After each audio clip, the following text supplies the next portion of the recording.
ไผ่หน้าเราอยู่ที่บุกเล่งอยู่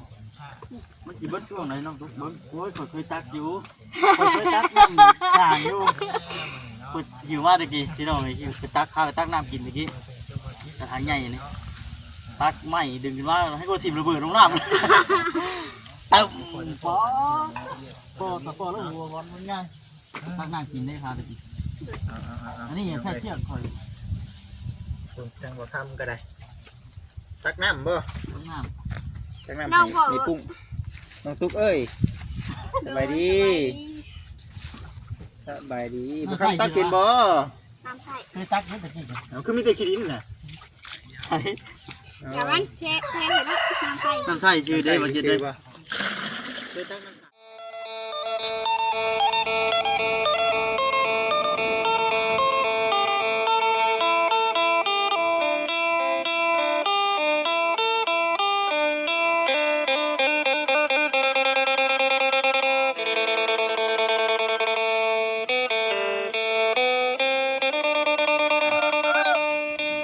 สบายดีน้องตุ๊กสบายดีเฮ็ดไปยังกินมานี่อ๋อหัวจีปูมหัวจิโร่พี่น้องนะเอาก็ดูแต่ทักทายสบายดีเด้อพี่น้องเด้อน้องทักทายสบายดีFCกันเบิดสุขุทุกคนพบพ่อกันช่วงย้ำคำย้ำแรงคือบาทนี่มาแท้น้องตุ๊กนี่เนาะโอ้มันไปได้แหละนกไก่กินแล้วดิคือว่าฉัน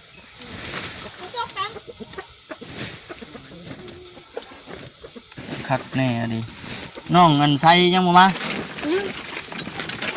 จะหน่อยเนาะเพิ่นมาเนาะ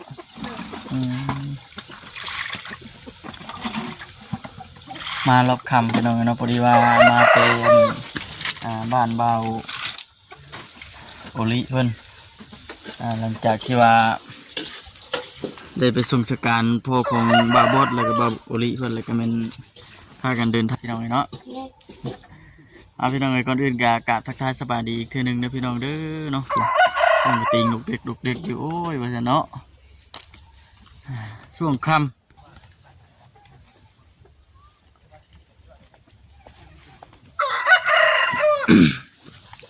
ต้องตุกเป็นครับเธอบ่ได้มีดอกไผ่ดอกหยังบ่มีบ่อนเพื่อนบ่อนนั้นพระเจ้านอนอยู่นะบ่อนทุกมีแต่ติดนี่เนาะพี่บ่ดอกไผ่กระต่ายดอกไผ่กระต่ายใช่เกี่ยมันตกจากกันทันทีแล้วมันใส่บ่ได้อ๋อกรอบบ่นี่เนาะเอาแบบใหม่แล้วบ่นี่เอามันแห้งมันจังให้มันแห้งก่อนดิจะพูดถึงอะไรหาไม้อีกเลยว่านี่ก็ไปหาหน่อไม้มื้อนี้ก็ไปหาหน่อไม้แซ่บบ่ล่ะ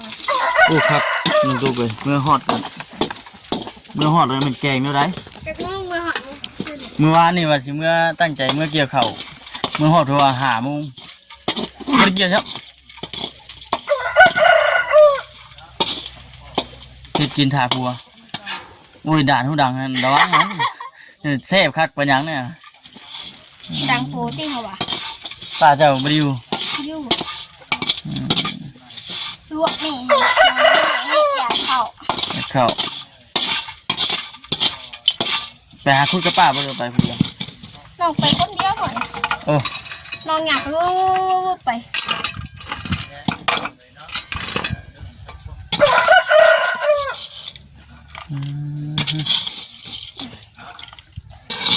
มันก็คักรู้เลยแบบนี้กินแกงน้ำไม้กินกับแกงแกงน้ำไม้กินกับจิโร่นี่บ่น้ำไม้นะต้มเมาบ่ค่ะตำเมาอันนี้ได้น้องเปาะให้เรียบร้อยน้ำไม้แล้วก็ออกคู่มือเลยพี่น้องเนาะน้ำไม้ก็ออกให้ท้องเลย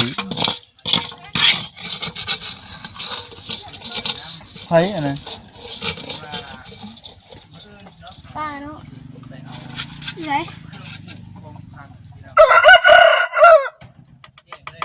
ไม่อยากนอนตุกพอดได้ยินเวลวันนี้เครื่องปลูกเจ้ากับพ่อหูอยู่บ่หู อยู่เพิ่นเสร็จมา เพิ่นเสร็จมาบอกมีหยังในเครื่องปรุงนะฮะ มีพัก2 ครั้ง เป็นพวกกกหมากไม้บ่ได้ไว้เลยปลูกไว้เวลาแค่นั้นเป็นกกหมากไม้หมากตอก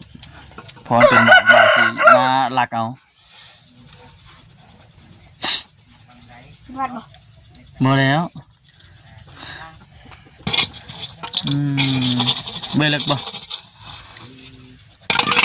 ลูกมันนี่ได้น้องตุกนี่เนาะมันหาอยู่หากิน มันเลิกเอามันสอนแล้วเด้ มันหนาเลยเนาะแกมกิโลยังหาคนเหมือน3กิโลยังหาครูสอนเลย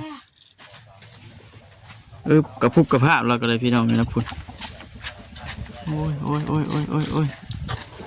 เอาไปใช้บัตรเอาไว้ดังตะเล้งเป็นยัง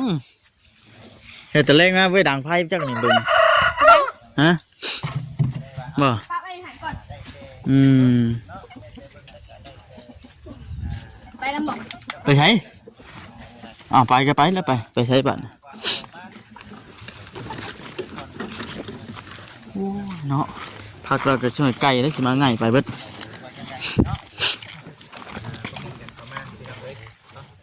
เป็นจังไดล่ะนะน้องตุ๊ก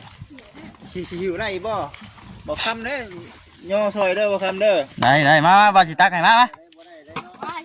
บ่สิตักเบิ้งสิตักลองเบิ้งนี่มาพี่ นี่เด้อ ฮะ เอาขึ้นนี่เด้อ สอนวิธีบ่ สอนก่อน มา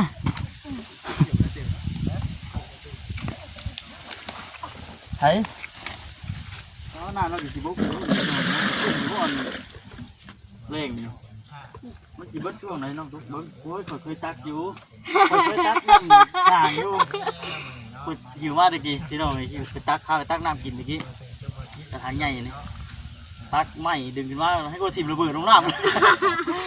ตึ้มปอตะปอแล้วหัวบอลมันง่ายตักน้ำกินได้ค่ะตะกี้อันนี้ยังแค่เชือกคอย คุณจังบอกคำก็ได้ตักน้ำบ่ ตักน้ ตักน้ำให้ปุ้งน้องตุ๊กเอ้ยสบายดีบอกคำตักเป็นบ่ น้ำใส่ ำเคยตักไหมตะกี้ เอาคือมีแต่ขี้ดินน่ะ อย่ามันเทเห็นแล้วน้ำใส่ น้ำใช่ชื่อได้มาเจ็ดได้ บ่ เคยตักน้ำขางได้เท่าจักปีแล้วเขาไปตักอยู่ ตักน้ำสางกินได้พี่น้องเอ้ยเนาะ FC เคยตักกี่บ่แบบน้ำสางแบบ ไม่ทุกนี่ก็ถึงว่า ไม่ เนาะ พากันเอาขึ้นกลัวอันนี้ฮะมันมีไผกล้าเอาขึ้นไหมเนาะมันมีแต่ผู้หญิงเนาะ มันได้ มี ก็ แต่ลูกมาเปล่ามาเลย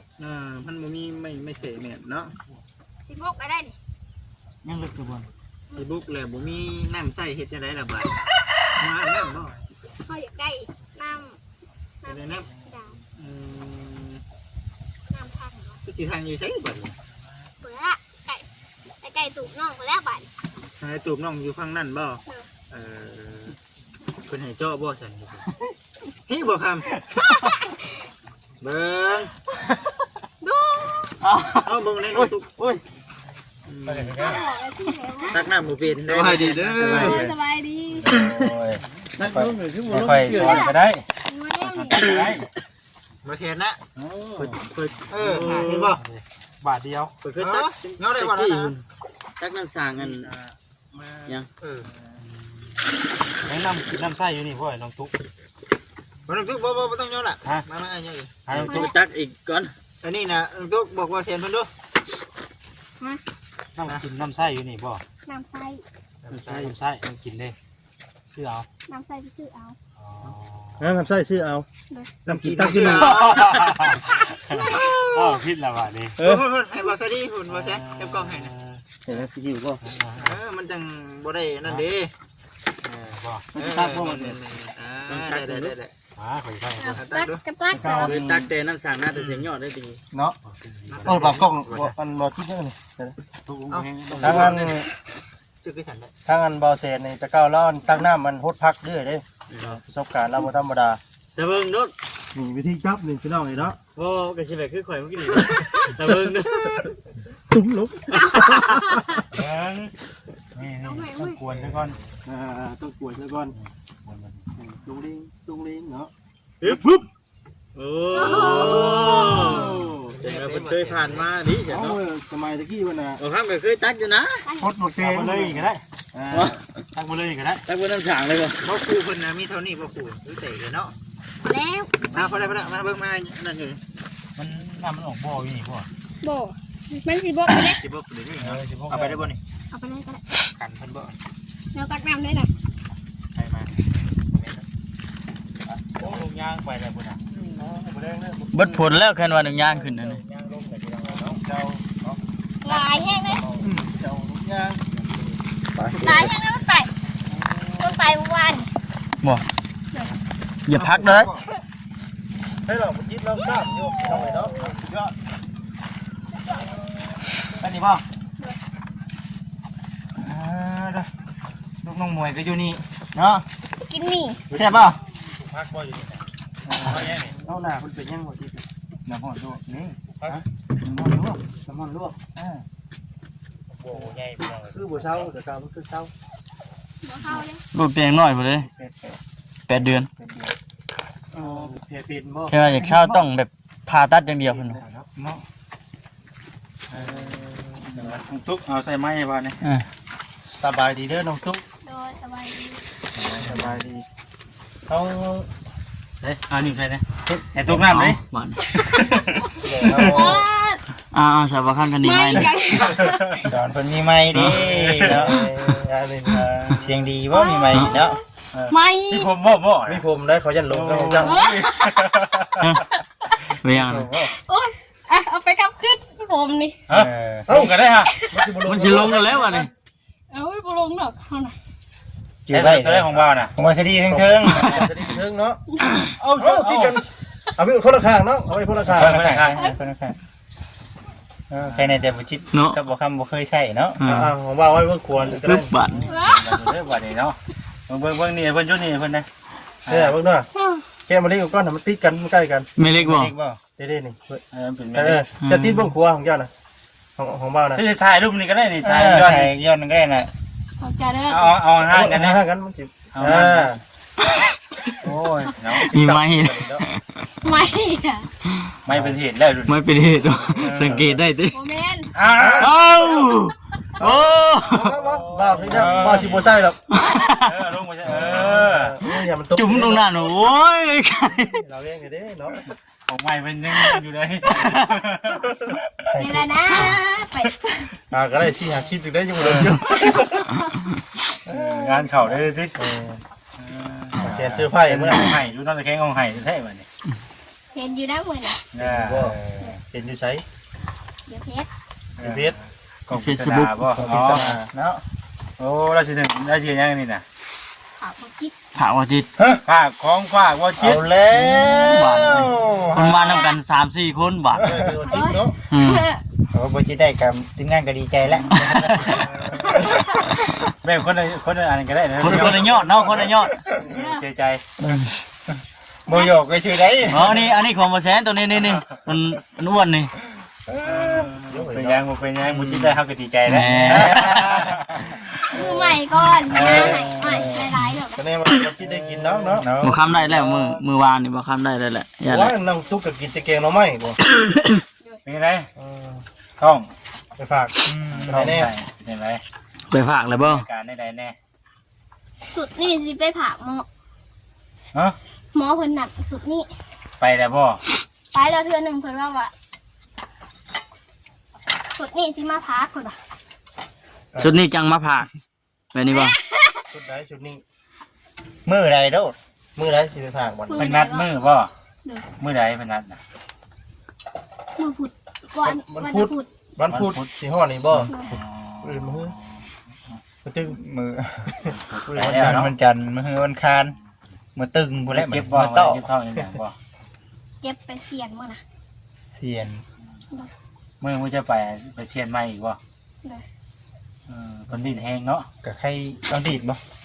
นิดหน่อยเนาะ เอาลีดได้ ดีนะครับที่เราบอกกันอย่างเลย บ่เคยถ้าบ่ดินเนี่ยเฮาแห้งไปเบิ่งแล้วบ่ดินปกติแล้ว มือปกติเนาะ กินบ่เดี๋ยวนี้คนเดียวหนัก จับที่ท้องพี่ก็ดีดได้เนาะ ดิน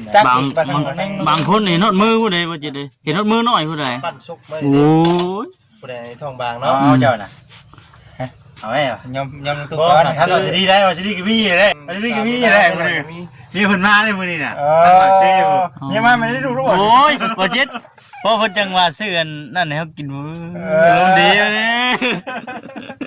ก็ยอกเพิ่นน่ะพี่น้องเนาะ มีอยู่พอดีว่าได้3 เดือนปลายก็ยัง ดีใจ ไป กั เพิ่ น น ดิ เป๊กกูยังบ่ได้เป็นรูปนั่นได้ยังเป็น ยังผู้เพศ ยังเป็นก้อนอยู่ยังเป็นว่าสู้ซ้อม ซ้ำ แบบ พอ ว่า ดีซ้ำพวก เป็นอย่างนี้นะ ระวังแล้วก็ดีใจน้ำเด้อดีใจน้ สุดท้ายพี่จะหาเดือนพูดเฮาไป แม่นไหม5 เดือน 6 เดือน เดือนเห็นหน้าแล้วดิ ำอย่าได้บ่จิต นี่ยังมาจักเพศเนาะเพศยิงเพศชายยังมาจักดอกตน บอกความเด้ ยังเป็นทางอยู่ บ่ครับนะ จนเล่นบ่เห็น จนเล่นเลยจนขี่โคพอเลย เอาอีกคือนึง บ่จิตได้เลยบ่นี่ บ่จิต ได้เฮือนได้ชานก่อน พูดเห็นพูดอยู่นะ คนอยากได้นี่แหละ เลย พูดแต่ซ่านก็ได้เกินเห็นน้ำหลัง อยู่ชานกันบ่ เดินไปก่อนบ่ เนาะ แต่ข่อยก็จะได้มีเพื่อนข่อยยังเอารถนะ บ่ เออ เจ้าเนาะหาเงินเก่งเนาะค่อย มีแต่ว่า แซวกันเล่นนี่แหละ แม่นเซลกันเด่นเลยพี่น้องเด้อเนาะ แล้วก็สู้ คือว่าขับเนี่ยมัน คำนู้นแล้ว แปลกบ่มาคำแปลก เขาก็แปลกสุดหมูได้วันนี้ มีภายในเขามาหาจังมื้อนี้ บุญ บ่มีบ่ หนักเกินนี้แล้ว บ่ได้ให้บ่มื้อนี้ อ๋อ ยันว่าหาคิดฮอด น้องชายครับนั่นน่ะเพิ่นยังหันมาเรียกบ่เพิ่นมาจากมุง 6 โมง 7 โมงมันเดียว โอ้เพิ่นปลูกอยู่เลิกค่ำนี้เนาะเพิ่นไปปลูกอ้อยบ่ เป็นอันนี้เนาะสุดแต่เพิ่นสิพามาเนาะ ปลูกอ้อยเนาะ ไปนะเพิ่นบ่ จักปีแล้วพวกนี้น่ะ 3มั้ง3 ปีแม่นบ่ นี่ได้แม่เพิ่นมา น้องหมวยวันนี้เนาะ มาพี่กันก็ได้ พี่ก่อนน่ะ หมดพักก่อนโดย พัก หม ด้วย ดแล้ว เพิ่นกระท่องนะเพิ่นก็ได้ ผู้นั้นก็ ท้องบ่ เขาอีกว่าเพิ่น กำลัง โอ้พี่ข้าวดี แข่งกันนะบ่เช่น ให้ดีไปก่อน คิดย่อมนะ บ่ได้แข่งกันดอกเฮาละสิออกคนเรา บ่ บ่ใช่ครั้งบ่หำทุกเผยเลยนี่เนาะ โอ้พอแหละ แซ่บๆ พอแล้วบักหลาเอ้ย ก็มีเนาะ เนี่ยบ่จิตว่ามื้ออื่นว่าสิไปเอาเครื่องปลูกของพังบ่เสียสมมุติว่าเอามาเนี่ยจะว่าสิปลูกไว้ใส่ก่อน ก็ได้แต่ทางน้องเพิ่นแน่เนาะน้องเพิ่นมา ปลูกไว้ทางนั้นก่อนติ ได้ ปลูกประเภทยังพวกพักบ่ มันสิเป็นต้นมันบ่ต้นไม้เนาะตุก ต้นไม้แล้วก็ในพักใน ยังไงเพิ่นบอกได้จ้ะ ใน ตัวนี้ก็ในส่วน เพิ่นบอกไปซื้อหยังแน่เอาไปซื้อเพิ่นเนาะ เนาะของ แม่น แต่ว่าในเรื่องการปลูกนี่ก็คือว่าเนี่ยเป็นยังไง บ่จิตสิหายแล้วบ่อันนี้ ฮะ โหทันหมูก็คือ แนวมันเนาะ จะบอกพวกเราจะได้ให้ดีเนาะ เมื่อกันเด้อ เมื่อก่อนเรื่องนี้เนาะย่างแล้วครับ เอ้าจังหวัดเด้อติดรถเมื่อน้ำบ่แซ่นี่เด้อก่อนใช่กัน แต่ว่าเรื่อง พักกันบ่ได้ปะ ไป ไปถึงคนไหนบ้างเนาะทางกันหน่อย นี่ไม่เอาไม่ตุ้มบายันต้มลงน้ำนะเนาะผมไม่เราเหยียบนี่เนาะ นั่นตุ๊กสิทดลองเบิ่งได้อบัดนี้เนาะ ไม่ดิ ทดลองไม้เบิ่งเด้อ ลองบ่ เบาจิตเบาค่ำยังบ่ได้มี เย้เอาเว้นมาจ้ะเกือบจะได้กินข้าวดีนะ เกือบเนาะได้บ่ ได้อยู่ มาเข้าใน มันก็อยากได้อยู่ มาไงมา ลองมึงนะจ๊ะ เชียงของนี่เด้อมาเขียนบ่ ฮัลโหลฮัลโหลฮัลโหลฮัลโหล เฮ้ยนี่ใช่มันก็คืออยู่อ่ะ ฮัลโหล1 2 3 เฮ้ยคือบ่ได้ยินเสียง คือเสียงบ่กล้องวะ เนาะ อื โอ้ยไป เนาะ ไงไปซื้อไฮนี่กะ ว่าระบบห้องเพลงมีบ่ ถ้าไปแล้วผมเคยเนาะผมมันสิเป็นไม้ห้องเพลงพอดีห้องที่เราเพิ่นเป็นห้องอย่างเนาะ ก็ได้อยู่ได้มาจิตเสียงก็ได้ มันก็ดังอยู่ โอ้ ห้องมันไม่อยาก เพลงนึกช้า ว่าโอ้ เดี๋ยวหัวที่ละเนาะ เงียบๆกัน โอ้ยเนาะงาม ก็คักอยู่เนาะ งามผู้ได้บัดได้ไหมสีห้องสุพรรณ นี่จิ๋วอ่ะรุ่น ดูจิ๋วเนาะ 3,150,000 กีบ พอดีงัวตัวนึง กับ ไป บ่ ว่า ได้ อยู่ ซื้อหยังแล้วผู้ใหญ่ไปซื้อให้ผมก็จะดูคือกันคือเฮากับมันหมุนไทยมันบ่ทันดอก บ่คอมบ่จิตน่ะ FC จมหลายอยู่ได้ยินแต่เสียงบ่จิตแต่เสียงน้องเพิ่นบ่ได้ยิน